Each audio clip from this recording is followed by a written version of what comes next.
16-year-old Susanna Morales was a high school student who lived in Norcross, Georgia, probably about 10 minutes from where I'm walking right now.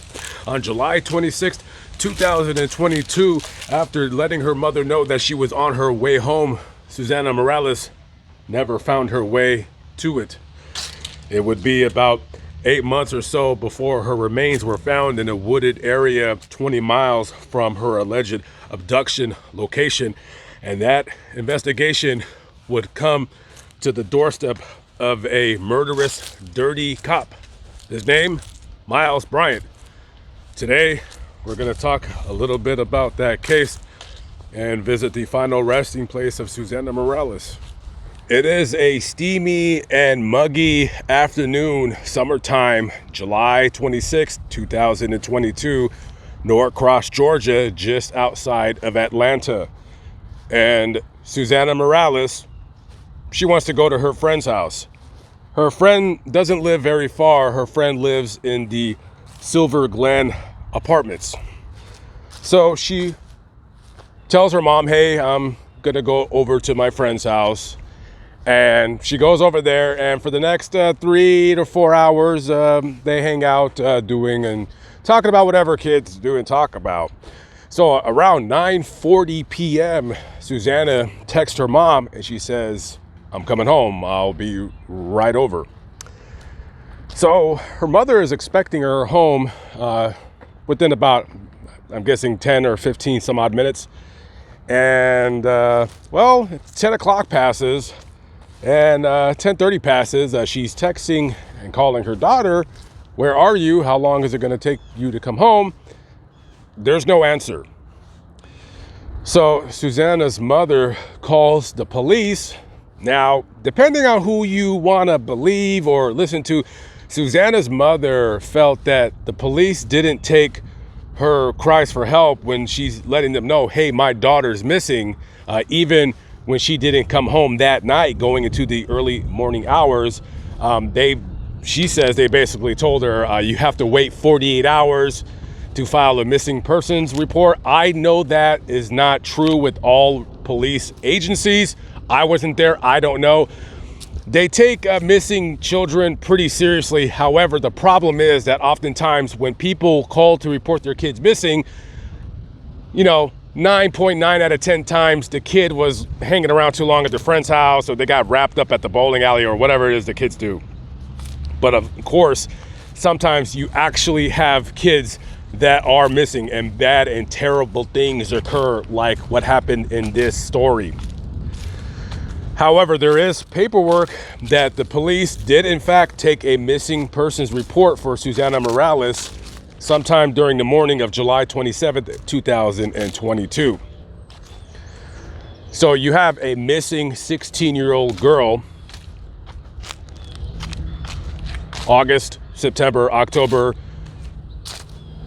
Maybe the police felt that she ran away. I don't know.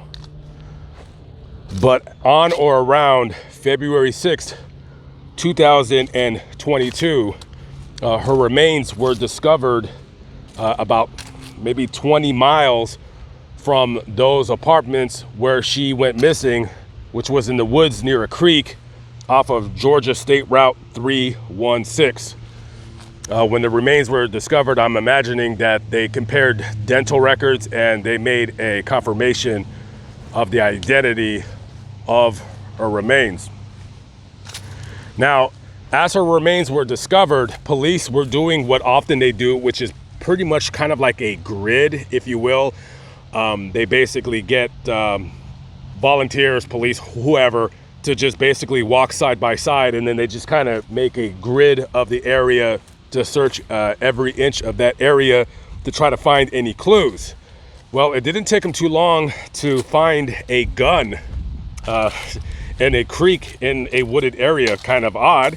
So they take the gun and they run the numbers on it, and it comes back to one 22-year-old Miles Bryant, who happens to be a Doraville police officer, which is a suburb, of course, of Atlanta.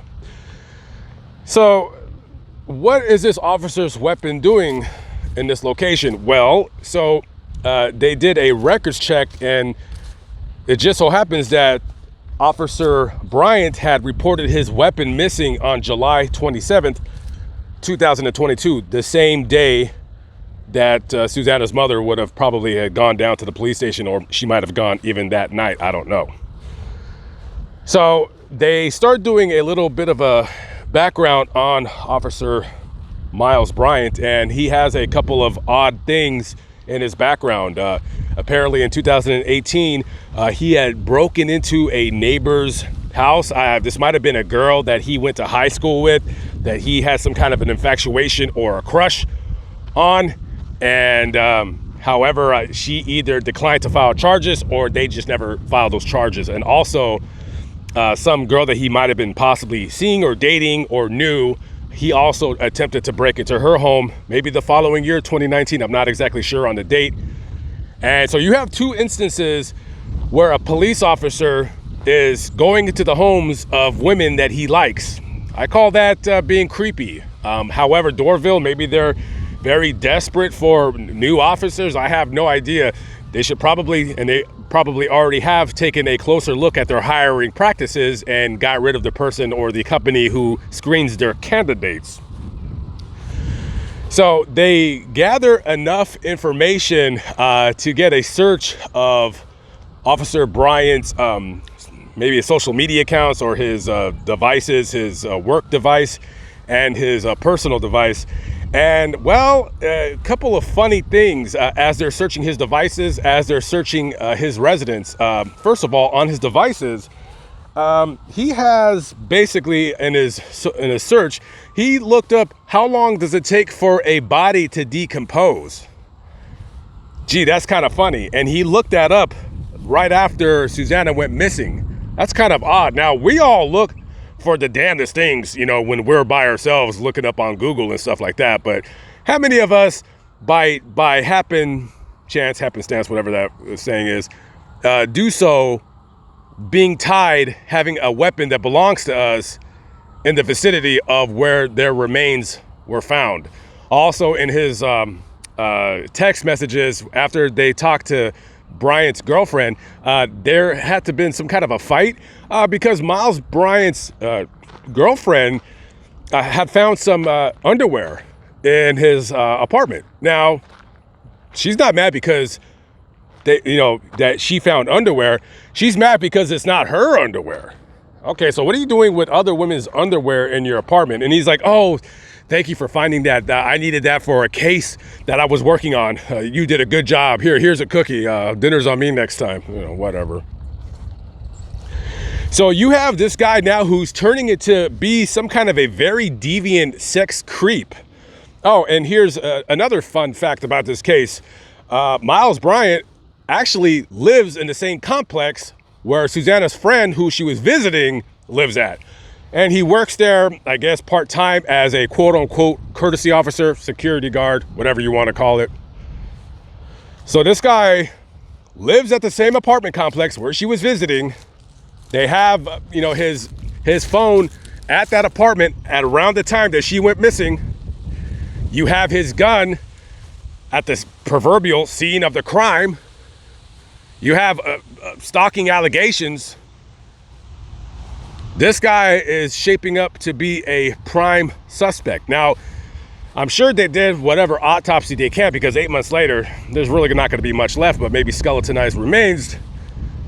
So they're not convinced, or there was no clear indication that she had died from a shooting. So they're looking at the bones. They don't probably see any breaks or bullet markings or wounds or whatever to the remains. They don't know really how she died. I believe it's going to be impossible to find out at all how she was murdered. So originally they arrested him for basically covering up the crime, right? So they arrested him for that. And then on the warrant for the felony murder that he was charged with, the warrant basically says, quote unquote, suspected of having committed rape, murder, or other felonious crimes. Now, they don't know whether she was raped or not. They really don't know. That's going to be pretty much a guess that this is basically a sex related crime that led to her murder. But as of the recording of this video, Miles Bryant was immediately after all of the allegations came out, he was in fact fired from the police department, and then he was eventually arrested and charged with this murder. He sits in jail right now. He's basically already has tried to get bail several times in this case, and the judge basically told him, dude, you're a murdering scumbag, piece of filth, and you're a danger to society. This is the final resting place of Susana Morales. And I know that her mother, I read online that her mother comes here very often, at least a couple times a month, to visit her daughter's grave.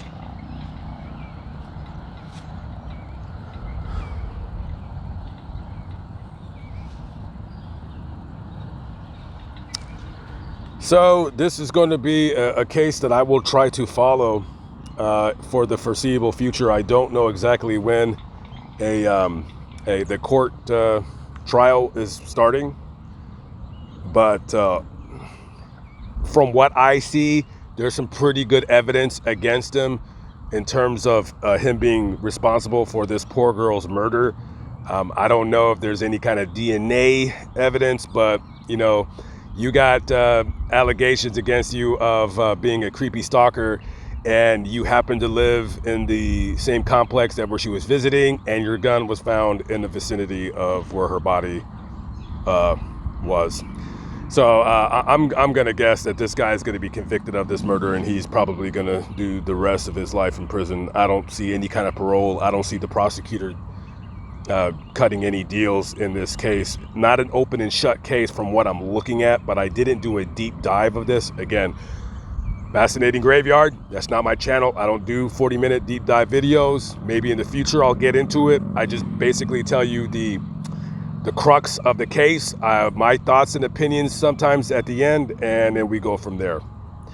But what we do know is this poor girl was only 16 years old but only a month, and was brutally murdered. And the Doraville Police Department, shame on you guys for allowing a creep like that to be employed in your department, knowing the allegations against him and doing nothing about it. Oh, I don't know, like maybe firing him or something like that. I'm not sure if the family has retained a lawyer. I'm sure they have.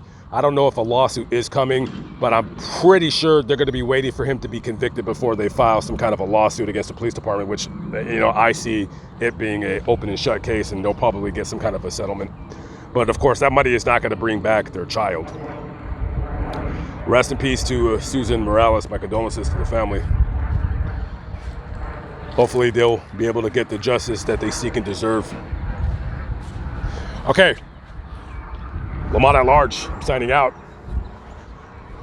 Be safe out there, everybody. Peace out.